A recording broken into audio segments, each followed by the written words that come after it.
After weeks of tension,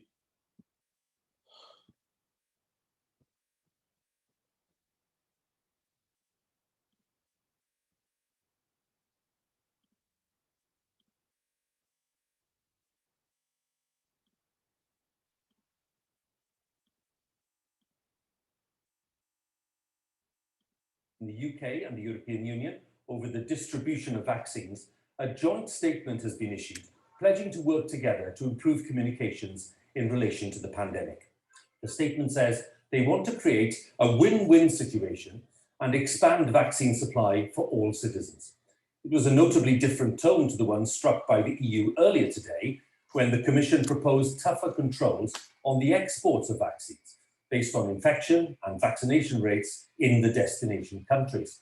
Those plans will be presented to EU leaders tomorrow. Let's go live to Brussels for the latest with our Europe editor, Katja Adler. Hugh, those talks between the EU and the UK on how to cooperate better over vaccines, they're ongoing. As you say, the joint statement tonight was positive in tone, but some EU leaders at their summit tomorrow, joined by the European Commission, will push for those tougher controls on vaccine exports, which could affect the UK. Now, they say they would never want to use those controls, but they do want to get more vaccines for the EU. A brutal third wave, desperate lockdown protests, a deadly failure so far to get vaccines into arms. EU COVID woes are deepening by the day. Angela Merkel, normally the European symbol of calm and control, suddenly U-turned today on a planned Easter lockdown under mounting political pressure. This whole business has created even more uncertainty. I deeply regret that and ask for forgiveness. Und dafür bitte ich alle Bürgerinnen und Bürger Verzeihung. Across the EU, there is growing frustration at a rollout far slower than the UK's. Some blame their government, others the European Commission. It's now on the defensive, accusing pharmaceutical company AstraZeneca of not delivering vaccines promised and demanding extra controls on vaccine exports to richer countries. If AstraZeneca had delivered exactly the number of doses which was planned, like they did in the UK, we will be today exactly at the same rate of vaccination as the UK. So we have been heavily penalized, heavily. On the other hand, you have EU governments like France or Spain that are sitting on millions of AstraZeneca jabs and not using it. I'm not sure it's millions, but that's a very good point. We need to accelerate now the campaign. We need to make sure that member states will be able to have the logistics to do this. And it's true that in the UK, the British government did pretty well in this first phase. The EU says it's already exported over 40 million jabs in the last 2 months, a quarter of those to the UK. Existing export controls, used once so far, allow Brussels to keep hold of vaccines made by companies that owe jabs to the EU. Now the Commission also wants to be able to block exports according to reciprocity. If the country in question has production facilities that doesn't send jabs to Brussels, and proportionality, if its vaccine rollout is ahead of the EU. We're not after an export ban, says the Commission. We just want to secure vaccine supply. But the world outside is accusing the EU of vaccine nationalism. And not even all EU leaders are convinced about these new controls. Some worry they'll disrupt the global supply chain for vaccines, and others that it will further damage already strained post-Brexit relations with the UK. Ahead of their summit, EU leaders promise vaccine soon, one way or another. But rising death and infection rates mean the short term looks bleak. Katja Adler, BBC News, Brussels. Well, earlier today, Boris Johnson warned that he hadn't ruled out retaliation measures if the EU went ahead with plans to block the export of vaccines to the UK. Prime Minister, answering questions from a parliamentary committee this afternoon, was also asked about the easing of restrictions, and he suggested that pub landlords could demand proof that customers had been vaccinated. Our political editor, Laura Kingsburg, has more details. Not exactly your normal commute. Are we being greedy without vaccines, Prime Minister? The Prime Minister leaving the House, not just for questions from the opposition, but the occasional pummelling from Parliament's senior MPs.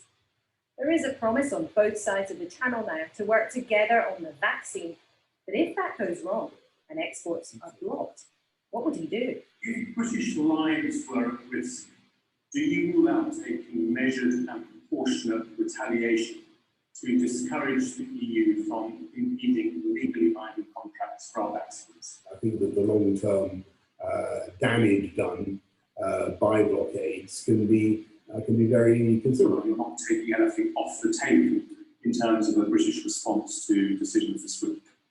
Our priority is to continue the vaccine rollout, to vaccinate the British people.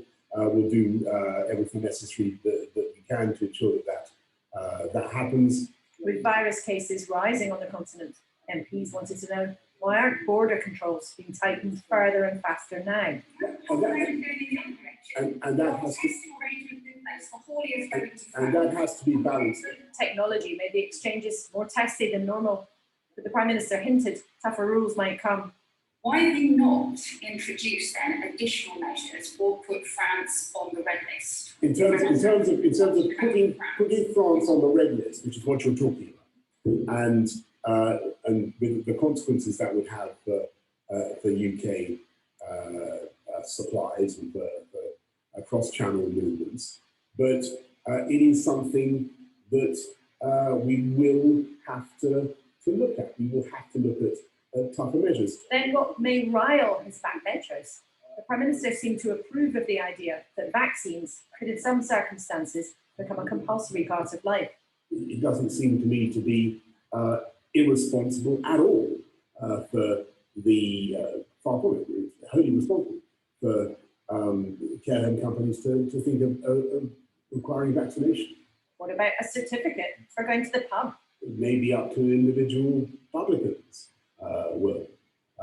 It may be up to individual landlords. But grappling with the pandemic is still a huge job for the government. Even a year on, still big decisions to take. Laura Kunsberg, BBC News, Westminster.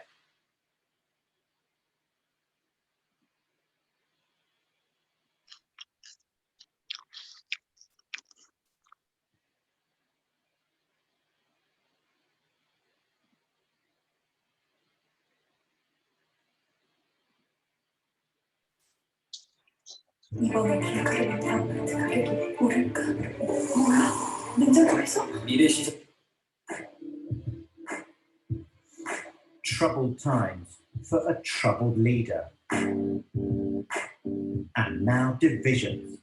France and Italy pushing for a tough stance on vaccine exports. Germany and the Netherlands keen to keep lines open. And they appear to have the upper hand after the UK and the European Commission issued a joint statement. Given our interdependencies, we are working on specific steps we can take in the short, medium and long term to create a win-win situation. Okay, hi everyone. And for our short class today. And so I gotta make sure I don't forget to do what I need to do, which is to also remind you that you should sign up for a debate. Yes, you should sign up for a debate. So if I see if I can do this with the minimal amount of time, show you the sign up page on the Google Drive that I made available under Share Docs. So I sent you the link last weekend, I believe, on Sunday, asking you to sign up for a debate. And so let me go to share screen and show you that document on the Google Drive.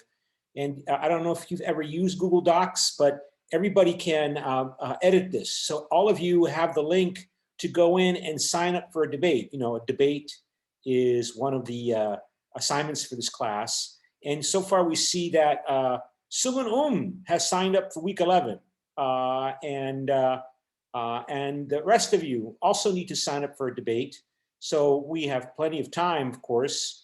If you sign up for a debate on one Friday, they're always on Friday, unless something unusual happens, then I will be and there's no one that signs up to be your debate opponent, then I will be your debate opponent. I will sign up to be your debate opponent. And so you see, I just modified that here in Google Docs. So everybody, all of you can get in there and sign up for a debate. And of course, it's too late to sign up for debate for today. So we'll do this in-class debate format, pro versus con, like we've been doing, dividing up into 2 different groups for today. And so we need to talk about Germany today because we haven't really talked about Germany. And let me see, let me stop the share and go back to the screen there. And so what else do I want to highlight? So we want to go to, let's see, this is, I think, the lesson plan. Okay, so, smart attendance. Yes, we have to do smart attendance. So let me see, stop share. And let me first open up Cyber Campus and share screen on Cyber Campus and go here. And we go to attendance. And so I have to sign in again. Okay, and log in and go to the class, attendance, and add. And the smart attendance number is 187. 187 is your smart attendance number. Your smart attendance number, 187. And okay, so I'll let you do that, and I'll get to the notes and make sure we have time for participation, for a debate, for in-class exercise. But that's all very limited time today. So let's get into the notes about Germany. Why is Germany having this difficulty in terms of getting people vaccinated? We have this stereotype about Germans being so efficient and effective, and yet we see that the Germans and like the other Europeans are relatively slow in getting the vaccine out.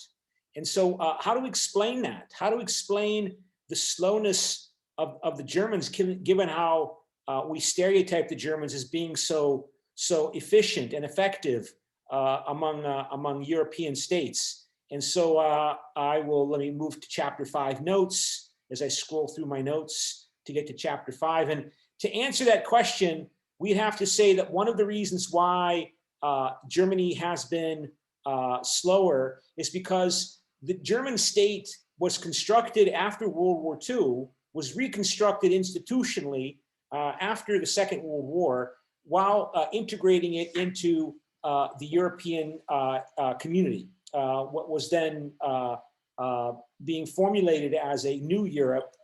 There was the focus on human rights with the Council of Europe, but the Council of Europe focused on human rights, which, the Council of Europe is a different organization, much bigger than the European Union, has, I think, 56 member states, something like that. That began in 1948 before the European Coal and Steel Community. But the European Coal and Steel Community, as I said, was in part a reaction to the slowness of emphasizing political integration on the level of human rights to the Council of Europe, because political integration was too sensitive.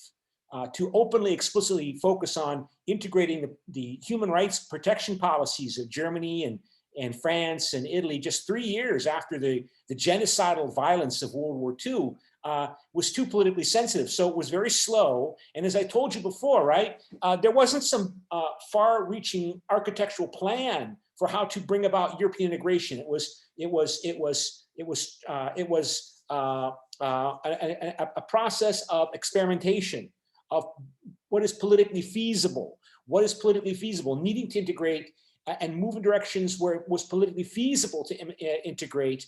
And that's why the focus shifted to coal and steel integration of the coal and steel industries, because the human rights focus that was the initial effort was too sensitive. But still, the point is that as the Cold War was intensifying, as the conflict with the Soviet Union was intensifying, there emerged this belief, this understanding that Germany had to be rebuilt. Germany had to be reformed and reintegrated, and to do that in a way which would pacify or calm the insecurities of its neighbors by convincing everybody that Germany would not be ever able to elect somebody like Adolf Hitler again, and would never be able to act independently the way that it did, obviously, like most states up to World War II. And so the rebuilding of West Germany in the context of the Cold War focused on making sure that the central government of the West German state, headquartered temporarily in Bonn, a university town, by the way, a town that was an intellectual center, would be a central government that would not be overly centralized, that would be very federal, that would be consisting of different provinces that would be autonomous from the central national government of Germany. The German Constitution, which is still called the Basic Law, that was formulated at the reintegration of West Germany, because of course East Germany was under the Soviet control, under the Soviet occupation, borrowed heavily from from British and American experience, as well as from Germany's experience. So there had always been a strong emphasis on federalism in Germany before the Third Reich emerged under Adolf Hitler, when Germany was unified in the late 19th century under Otto von Bismarck. Still, the former kingdoms of the German lands, like Bavaria, for example, Bavaria still has a lot of autonomy. Bavaria was a prominent kingdom for 700 years in European affairs. And so as you read the chapter, Bavaria has, for example, its own party that is the conservative brother or sister party to the Angela Merkel's Christian Democratic Party, but it's called the Christian Social Union, just for Bavaria. And that because Bavaria has this long, centuries-long tradition of an identity. So that had been there. And so rebuilding Germany as a federal system was not so problematic. The reason why it was emphasized in the Basic Law in the German Constitution was that an indicator that Hitler was moving towards totalitarianism was when he changed German law while he was dictator to erase the independence, or not the independence, but the autonomy of the German states. And so that was a big focus after World War II, to guarantee that these different provinces, which are called der Land, das Land in German, or the plural is die Länder, lands, they're very, very powerful. They're responsible for implementing German law, German policies, except in security and foreign policy. But in all the other areas, like for example, in welfare policy, in education policy, the national government of Germany adopts policies, but it's up to the provinces to implement them. They have the civil servants, they have the bureaucracies, they have the organizations to go about actually implementing these policies. So what the point I'm trying to get to is that today in 2021, when you look at European Union, the European Union looks increasingly as it's institutionally developing with a Council of the European Union, the Council of Ministers, and the European Parliament and the European Commission. In a way, Europe is moving in a direction that looks more and more like the German system looks. Germany is a federal system with strong, powerful provinces, not a confederation, but a strong autonomous provinces. It has a Bundesrat, or a federal council. Bundes means federal, Rat means council, which looks like the Council of Ministers in a lot of ways of the European Union. It has a Bundestag, or the federal parliament, which looks like the European Parliament. There's weighted voting in the Bundesrat. The states vary, the 16 states of Germany, or Lands or Länders of Germany, vary in size and population. And so the most populous lands or provinces have more voting power in the Bundesrat than the smaller ones, but not proportional to the true differences in the proportions of population among the Länders, just like amongst the states of the European Union, although the European Union has changed its voting system to a different process. But the point is that Germany was constructed and evolved and developed within the context of European integration. So Germany is, in a sense, we like to say, as a slang term in American English, it's hardwired. It's hardwired to be Europeanized. It's hardwired. It's institutionalized to be Europeanized. And that is on purpose, of course. That was intended to be that way for a number of different motivations. And one of those motivations was national security of the French and the Belgians and the Dutch and the other states in Europe, that Germany was supposed to be transparent. It was supposed to be easy to see what was going on inside of Germany if you're looking into Germany from Paris, if you're looking into Germany from the Netherlands, if you're looking into Germany from Washington, D.C., that you can see what is going on there in terms of how they're making policy. Germany is transparent. And that serves a useful function insofar as it lessens the perception of fear, it lessens the perception of threat, because you can see what's going on in Germany, or at least you think you can see what's going on in Germany. And so that has been the stable nature of Western Germany until Germany unified in 1990. And with the surprising, for many people, surprising collapse of Eastern Germany in November 1989, and then its reunification within a year by the fall of 1990, and that introduced some turbulence into German politics and also into European Union politics, partly because there's a limit to what institutions can do. What's written on constitutional law, still we're seeing that even in established industrialized democracies like the United States, right, that surprises happen. Donald Trump gets elected. The whole system was set up in the United States at the end of the 18th century by the framers of the American Constitution to prevent some type of person like Donald Trump becoming president, and it didn't work. It failed. Now, it contained Donald Trump, but we're not done yet with that phase in the United States. So the point is that, yeah, there was this effort to Europeanize Germany, to harness Germany, but not so much to make Germans feel that they were being abused.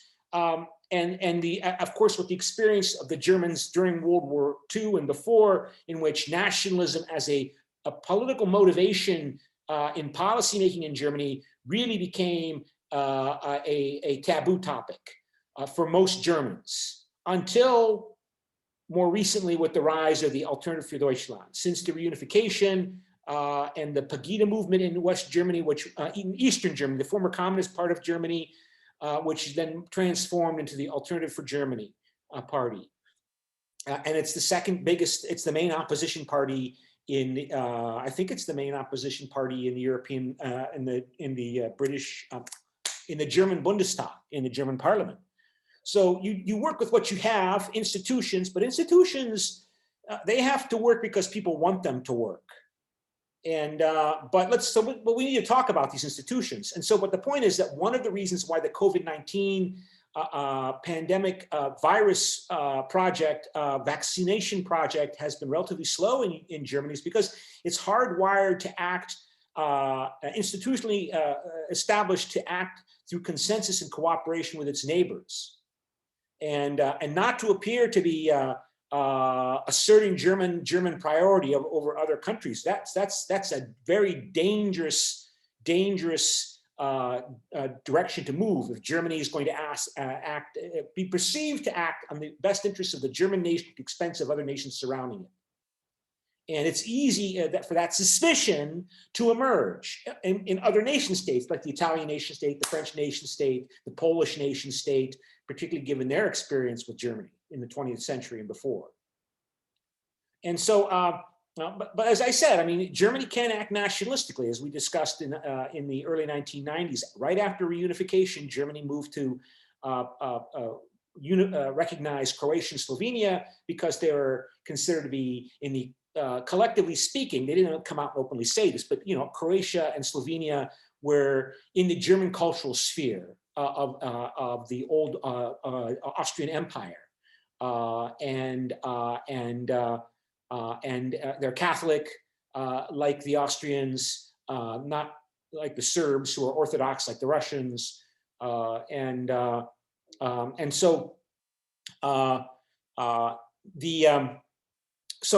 okay, so let's talk a bit about the Federal Republic of Germany. The Federal Republic of Germany, then West Germany, was founded in 1949 The Korean War had not yet started, but already, typically, when you read commentary about the Cold War, they say that the Stalin's blockade of West Berlin in 1948 was the first major public indication to the world that there was a serious problem with the Soviet Union, that Stalin, upset about the French and the British and the Americans moving forward to rehabilitate Western Germany that was under their occupation zones after World War II, that they were moving forward to integrate those three occupation zones without cooperating and consulting adequately, in Stalin's view, with the Soviet Union. So when they went ahead and integrated the three occupation zones, he decided that he was going to solidify his occupation, a Soviet Union occupation of Eastern Germany, and wanted this Western Berlin section that was also under occupation by the four occupying powers, Germany,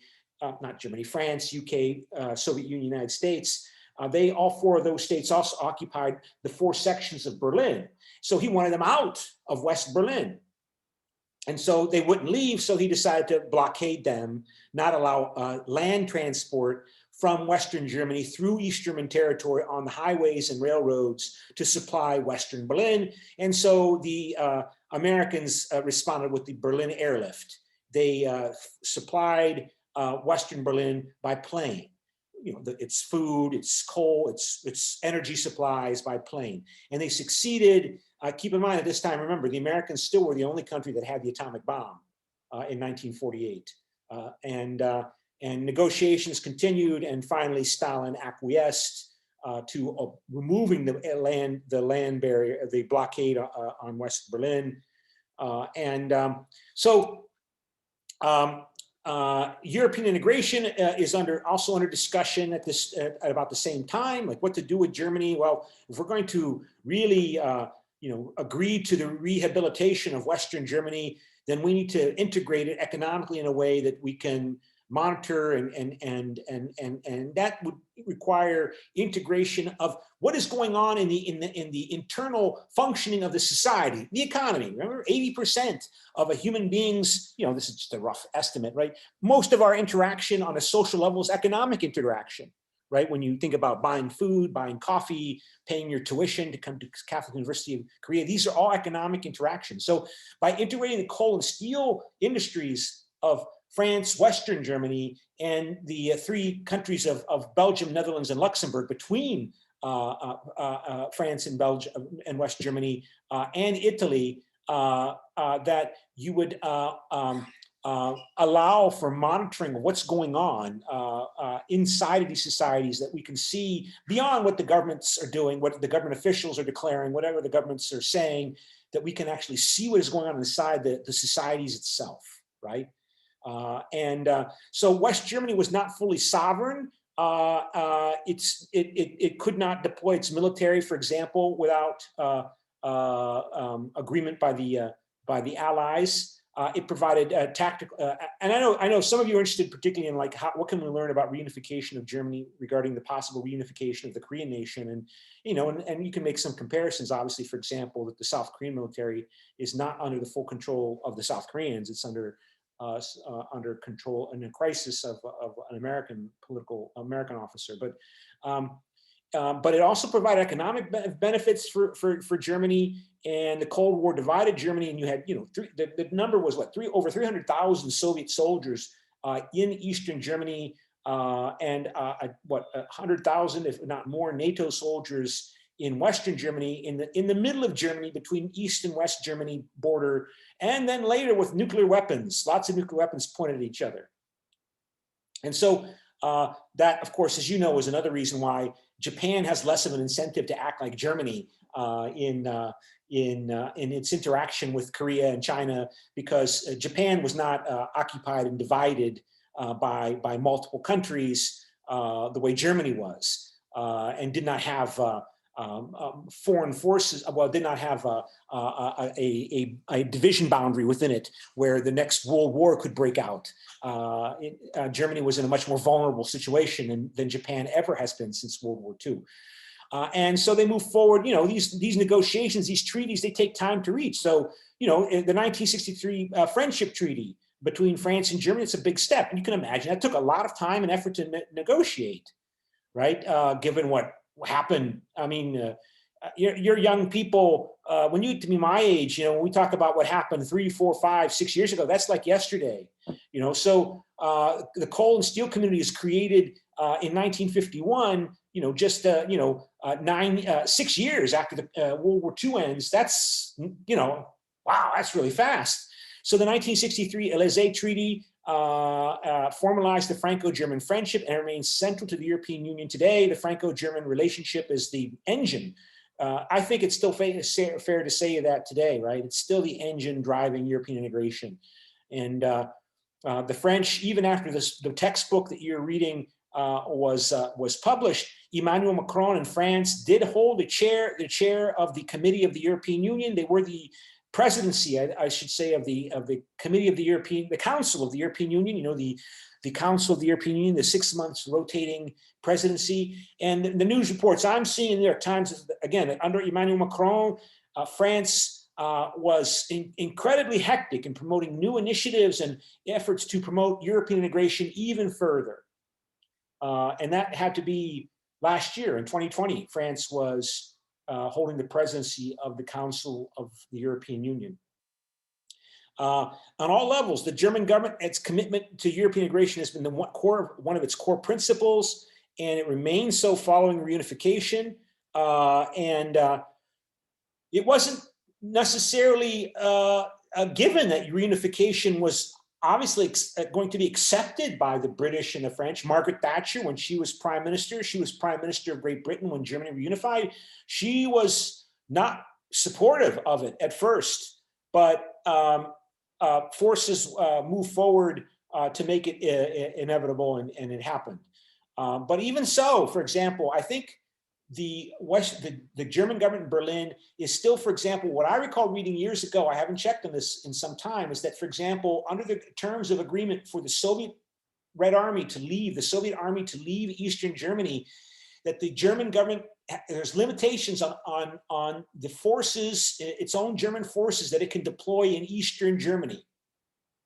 So, you know, that's a little bit of a limitation on German sovereignty to this day outside of the European Union context. But, you know, we're running out of time here. There are two approaches to studying Germany's relationship to the EU are presented here. There is the upstreaming model where Germany uploads its preferences and affects everybody else, which you probably get a sense is there, given how important the German economy, over a third of the European Union's economy is just Germany. The very nature of how therefore the Germans do things as the most powerful national economy, the most efficient economy, is going to influence everyone else. And then, of course, the downstream model, whereby Europeanization occurs with the European regimes and European policies changing in Germany. And of course, it's a circular process. These are both happening at the same time, right? So just to move forward here, yeah, as I already said, the focus of after the Second World War was to integrate West Germany into the recovery and development of Western Europe in the context of the containment of communism. And, you know, the Americans, maybe less so the Europeans, but again, the urgency, the necessity, the fear that the Soviet Union was basically a Russian version of Nazi Germany, and Joseph Stalin was a Soviet version of Adolf Hitler, was the crisis context, long crisis context that was characterized this process. That's the context for this effort to integrate the former enemy into Western alliances. And the Korean War was important, right? That, oh my gosh, for those people who thought that the Soviet Union was indeed a Russian version of the Nazi Germany, that the Soviets were going to begin their effort at world conquest after taking China in 1949, supposedly under the communist control. Then they're going to move into South Korea and Japan, and then turn onto Europe. And that is the context. Now, soon, that seemed to fade in Europe. By the time Stalin died in 1953, the general view in Western Europe was not as intense in terms of perception of threat from the Soviet Union that continued to prevail in the United States. But it was important, obviously, in the beginnings of Germany's reconstruction and integration into what the Bulgarians and others would call Euro-Atlantic structures, NATO, European Union. And rebuilding, utterly destroyed Germany. Well, not utterly destroyed. Bavaria was not really destroyed much. Well, Munich was destroyed, but much of Germany was not destroyed. But I mean, Germany was heavily bombed, as you can imagine, during World War II. Germany's economic well-being would largely shape Europe's economic well-being. So the economics minister Ludwig Erhard gets credit for beginning what is known as the German economic miracle. We talk about the miracle on the Han River, the South Korean economic miracle, and other economic miracles. Well, maybe the first economic miracle of Western society after World War II was the German economic miracle. And now everybody likes to talk about miracles. Who's got the latest miracle, right? He restructured the German economy in the context of European economic integration, including monetary reforms. There's been a dominant consensus to the present that Germany must reform and develop within the context of, as I said, these Euro-Atlantic structures, European Union and NATO structures. Even as the French are pushing for the European Union to develop a more autonomous capability, act as a security actor aside from the United States, or they like to say in partnership with the United States, but autonomous from the United States, the Germans, over the years, they regularly express publicly their reticence, their dislike for that public proposal. If they're supporting it privately, maybe, but publicly they don't. By 1955, the Federal Republic of Germany had regained powers from the Western Allies. It had gained acceptance in international relations. Again, 10 years after the ocean of blood that was World War II that the Germans were blamed for. European integration helped the Federal Republic of Germany achieving a number of its foreign policy goals. And these included making sure that World War III didn't happen, because if World War III happened, Germany would disappear. As I told you, because of the hundreds of thousands of foreign troops and nuclear weapons stationed in the middle of the German nation, ready to go to war with each other. So relaxing East-West tensions was a big focus. Ostpolitik, or the Eastern policy under Willy Brandt, the Social Democrat, is a high point of that. We already showed you how Hatoyama of Japan is, apologizing, looking a lot like Willy Brandt on his knees when he went to Warsaw to beg forgiveness for the crimes of Germany during World War II against the Poles and the Jews there. But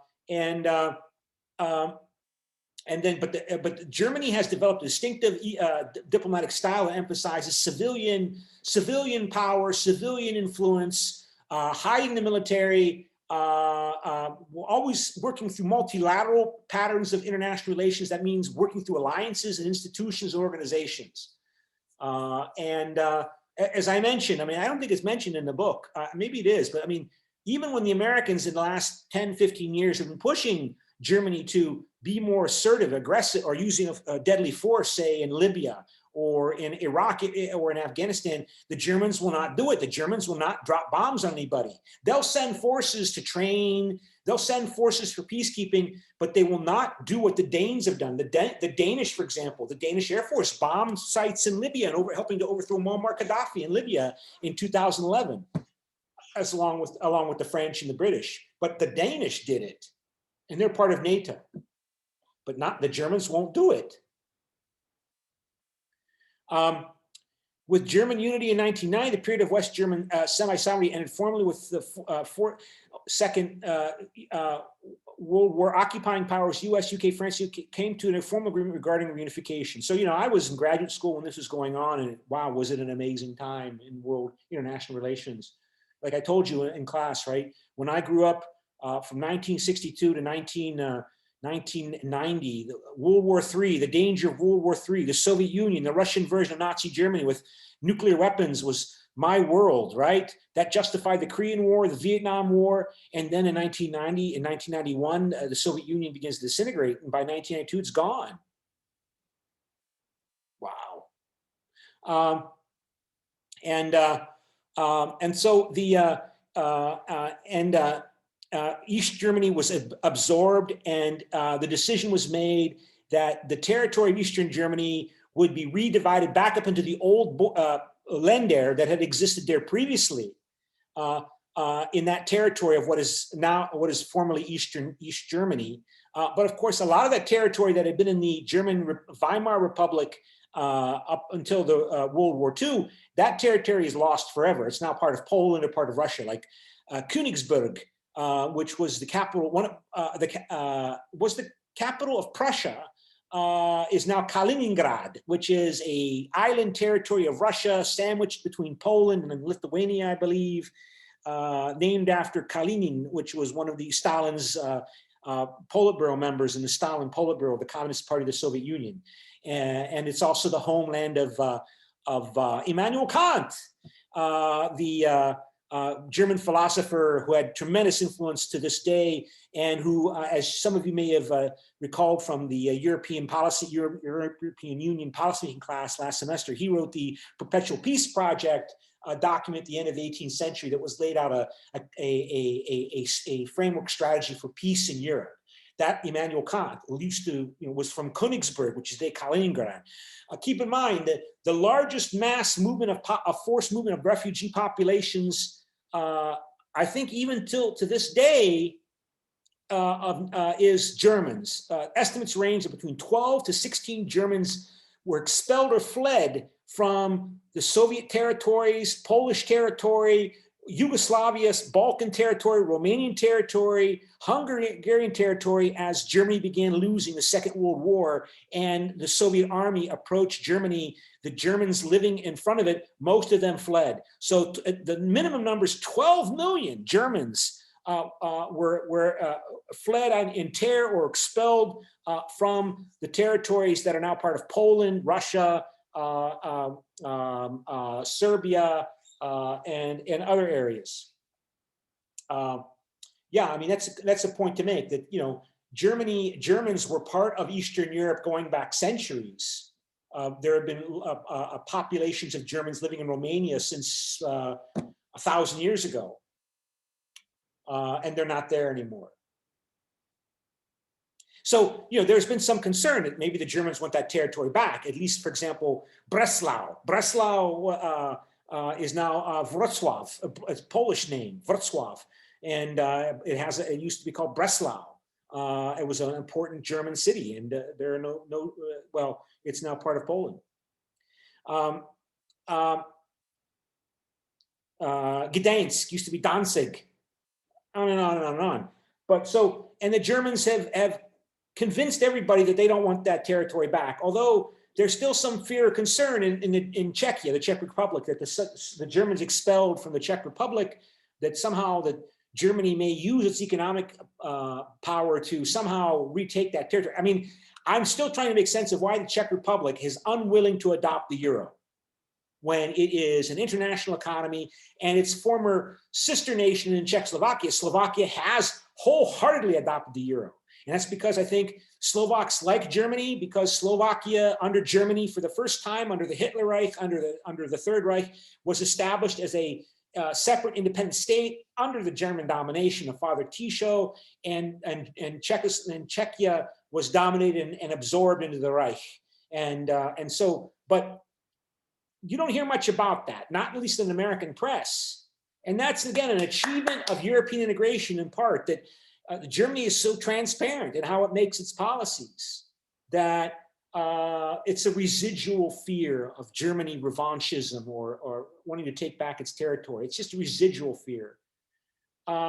So we need to go to our debate.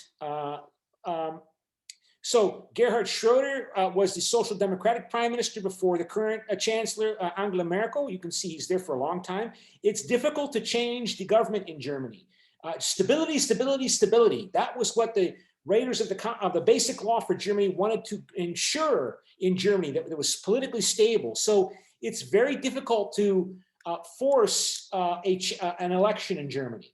The elections happen only typically when they're scheduled, once every several years.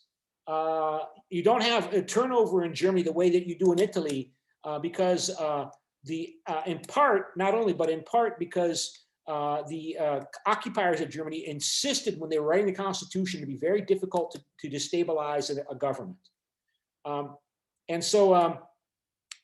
But Germany is becoming more assertive. For example, the current discussion going on today is Germany's building gas pipelines to Russia to get access to natural gas, where it gets so much natural gas. I mean, I think Europe imports hundreds of billions of dollars worth of fossil fuels from Russia, including natural gas, as its main supplier of natural gas for heating and other uses, electricity generation and cooking and so on. But and Germany is building new pipelines that go around Poland and go around Ukraine, which is making the Poles and Ukrainians nervous that somehow Germany would be able to negotiate directly with Russia and hurt Poland's interests as the Poles perceive them. And that's an ongoing topic of discussion, even as we meet and talk about that here. The Americans are pushing the Germans to stop building a Nord 2 pipeline. They've already got Nord 1 because it goes to the Baltic Sea, under the sea around Poland, obviously avoiding Poland to go directly from Russian territory to German territory. And the Poles don't like that, and the Americans don't like it as well. But the Germans are pushing ahead. And I think the reason is because the Germans don't have as much of a perception of threat from Russia that the Americans do. They don't have as an intensive perception, a collective perception of threat or danger from Russia that the Americans do. And they want to make sure that that perception of threat between Berlin and Moscow does not intensify. So again, encouraging and putting limits on economic sanctions on Russia for its annexation of Crimea is also part of German policy. That, redrawing the boundaries of states through force is a bad idea. Germans did a lot in World War II. Russia is doing it in Ukraine. But at the same time, they don't want to continue to escalate this conflict. So they don't want to restrict too much economic ties and integration with Russia, even as the Poles and the Americans and others pressure Angela Merkel to cancel the Nord 2 gas pipeline, which I don't think is going to happen, despite Trump and Biden's demands or requests. That's a little bit, that's an unusual degree of assertion among the Germans when you look at how the Germans have acted up until the 1990s.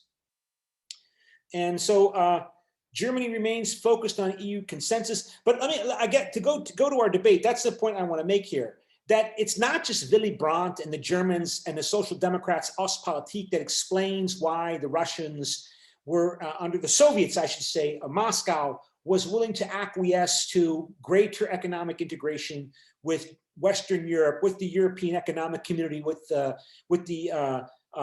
European Economic Community in the 1970s and 80s. It's also because they saw that, first off, West Germany was not really dangerous, that France played an important role under Charles de Gaulle. Charles de Gaulle was the living embodiment of French nationalism. He was a living symbol that had charisma, political charisma, and domination over French politics because of who he was as the leader, supposed leader of the French resistance in World War II.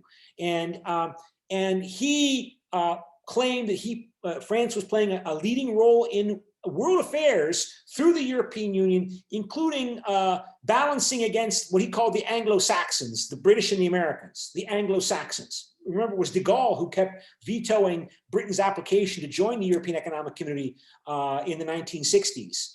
And he kept vetoing it because he thought Britain was not sufficiently pro-European or willing to cooperate with the French. And he, de Gaulle would make statements that the Americans are basically arrogant. The Americans dominate the world and it's not a good thing and they're arrogant, and I should work to make sure that American arrogance doesn't provoke a conflict with the Soviet Union. He said things like that. De Gaulle made comments like that he is preventing the Americans from attacking the Soviet Union. Of course, it's maybe doubtful, but he would say things like that. He was a very high profile international leader, Charles de Gaulle. And so the Russians, at least in Moscow, could see that, Europe is under, and European integration is a peaceful thing. As you see how Charles de Gaulle acts and how the Germans act. And, you know, we don't have to be so fearful about Western Europe. But Germany really is different. That Germany is not going to be dominating anybody. Germany doesn't have nuclear weapons. France and Britain do have nuclear weapons. Germany doesn't want nuclear weapons. And so that is also an important reason why the Cold War ended. It's not just Willy Brandt and Ostpolitik. It has to be also other policies, particularly the policies of the Germans, policies of the French,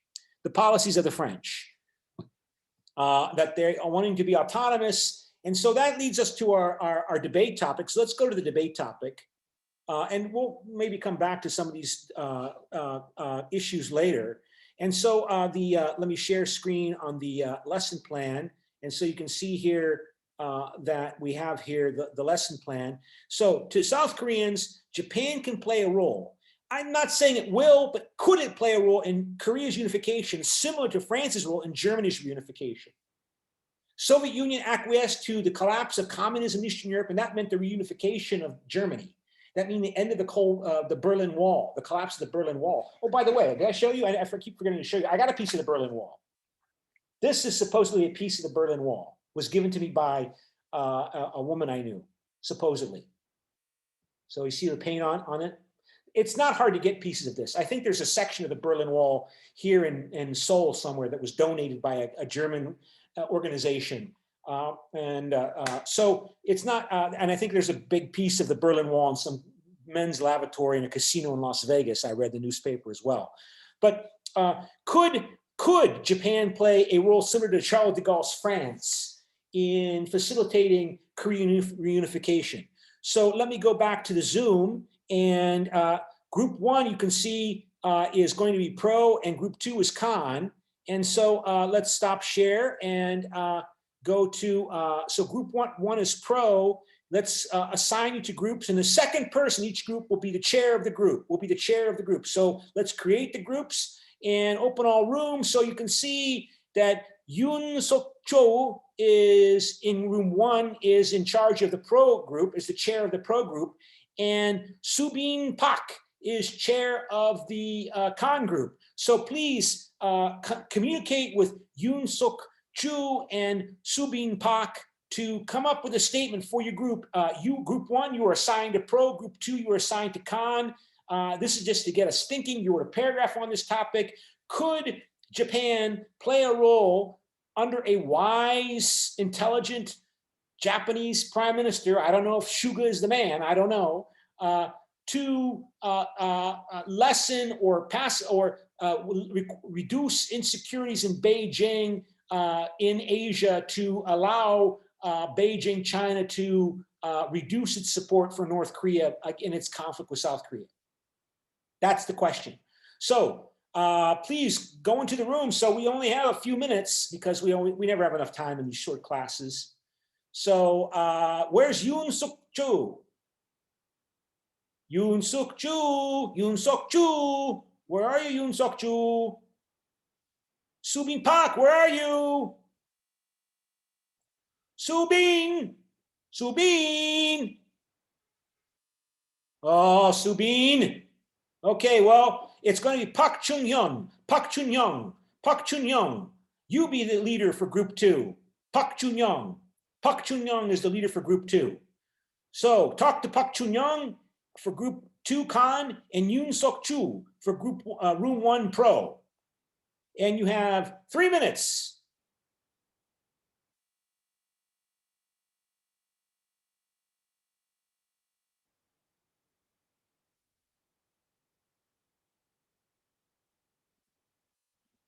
몇 번째 그룹인지 모르겠어요. 박수빈 씨가 그럼 그런가요? 두 그룹으로 나눈 거죠? 두 그룹으로 나눈 거 네, 아니에요? 맞아요. 네, 맞아요.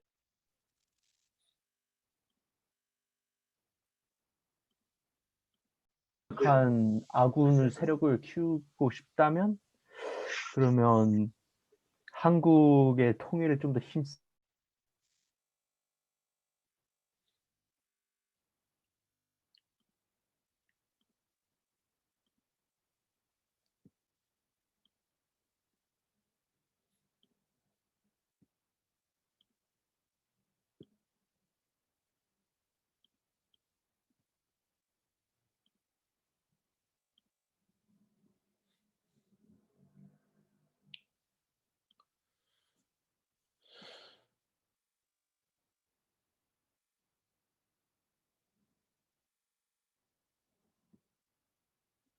1 minute.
Thirty seconds.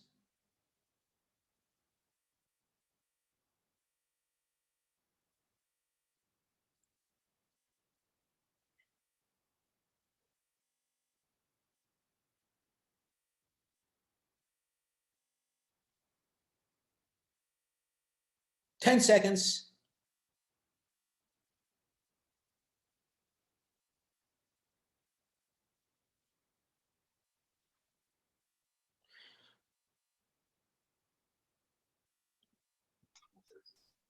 걔네가 주변국에 사과하고 관계를 개선하고 쿼드를 제대로 추진할지 모르겠어요.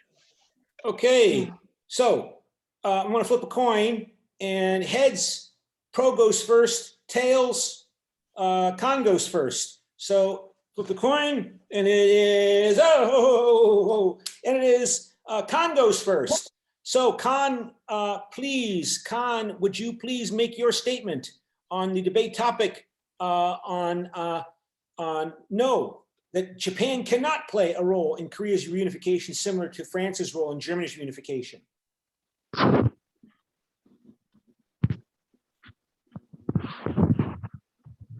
Hello? Hello? Khan? Where did Khan go? Well, somebody from Khan, anybody from Khan, make a statement. Sir, we only have 2 people in the group, so Okay, I'll be the make a one who's statement. going to Go ahead, speak. go ahead. You do it. You do it. Go ahead. So we said we all said we disagree actually on our debate when we submitted it because first for me I said it's because the relationship between Japan and Korea and France and Germany is different. For example, Korea and Japan's relationship is quite ongoing and is on a hot conflict, while France and Germany is in the past and they're solving it. So I feel like it's impossible for Japan to interfere already into Korea's issues, and therefore I believe that it's difficult for unification to happen by Japan, with help of Japan. And also another person from my group said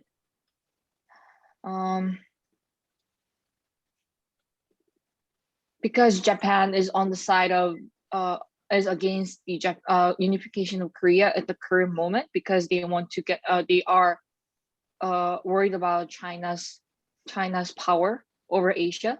So he said that it's kind of it will be Japan's position where they are against the unification of Korea. So those kind of factors kind of made us believe that it will be disagree with the statement. Okay, thank you. Pro, please make your statement. Okay.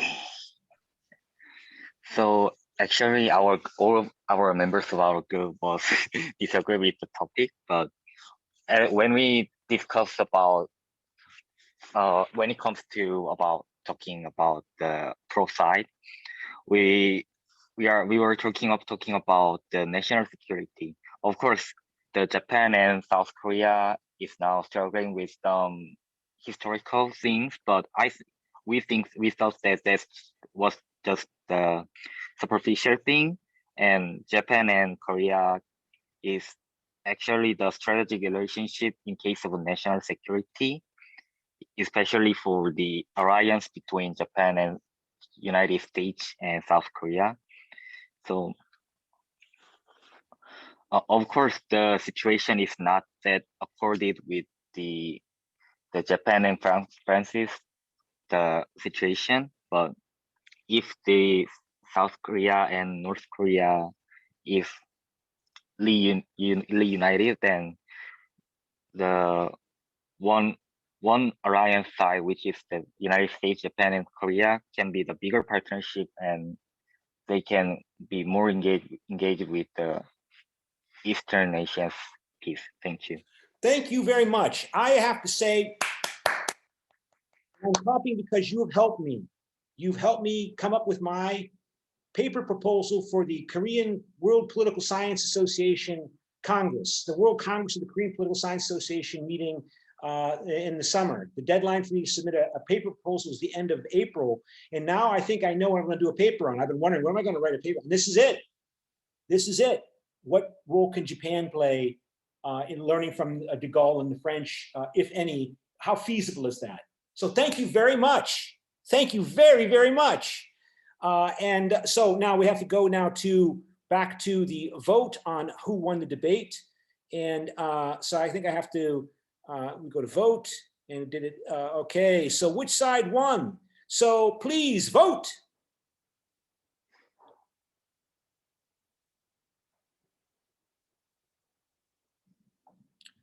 Vote please, and do that in the next 1 minute.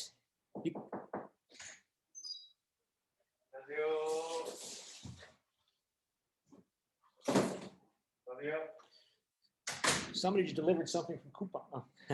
What? Vote, please. Vote. So do you want to try refreshing the page? Oh, okay. Sorry. Oh, thank you. Thank you for the advice.